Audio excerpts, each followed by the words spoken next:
Neftçala rayon Həmkarlar İttifaqının dəstəyi ilə Eldar Rəhmanov adına Aşağı Surra kənd ümumi orta məktəbinin müəllim kollektivi Lerik və Lənkəran rayonlarında gəzintidə olub. Səfərdən xoş təəssüratlarla ayrılan müəllimlərimizə gələcək fəaliyyətlərində uğurlar arzulayırıq.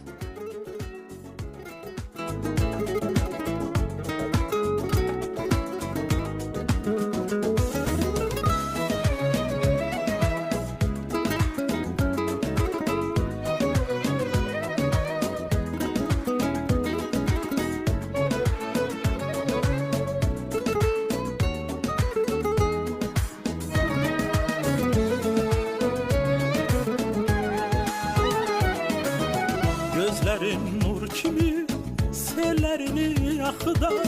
Gözlerin nur kimi, sellerini yakıdar.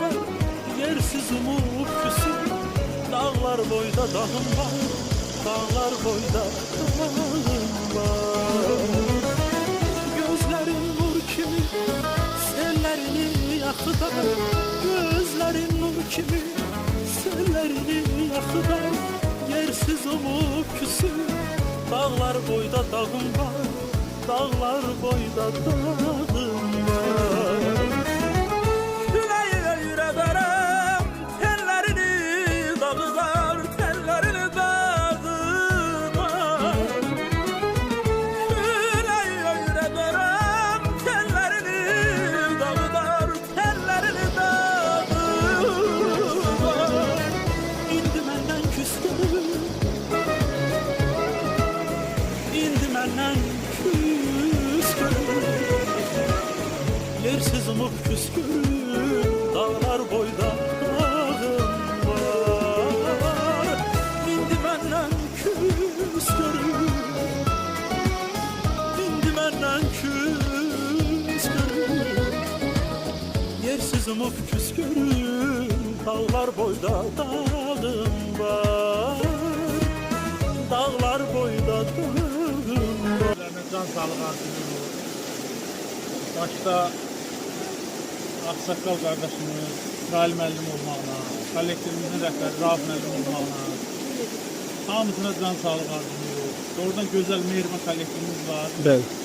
Gəlmişik doğma diyarımız Lirikə, gözəl təbiəti olan Lirikə və kollektivimizin bütün üzvlərinə xoş istirahətlər arzulayırıq. Hər müəllim sizə də can sağlığı arzulayırıq. Çox sağ olun müəllim. Bizi çəkirsiniz, işıqlandırırsınız, var olun. Sağ olun müəllim. Xoş istirahətlər arzulayırıq.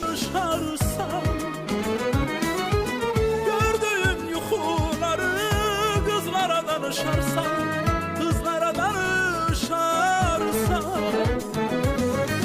İndi məndən küskürüm, indi məndən küskürüm.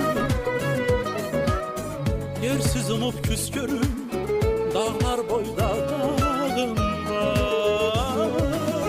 İndi məndən küskürüm, indi məndən küskürüm. Yersiz umut küskürüm, dağlar boyda dağım var. Dağlar boyda dağım var.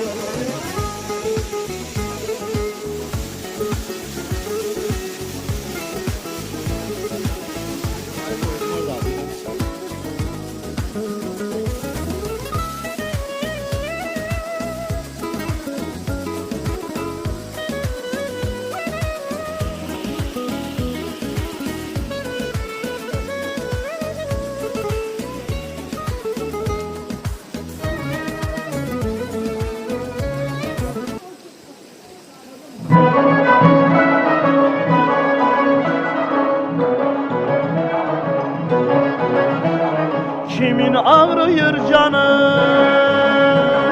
bol şahisin mercanı. Kimin ağrıyır canı, bol şahisin mercanı. Her bir derdin dermanı çay çay çay.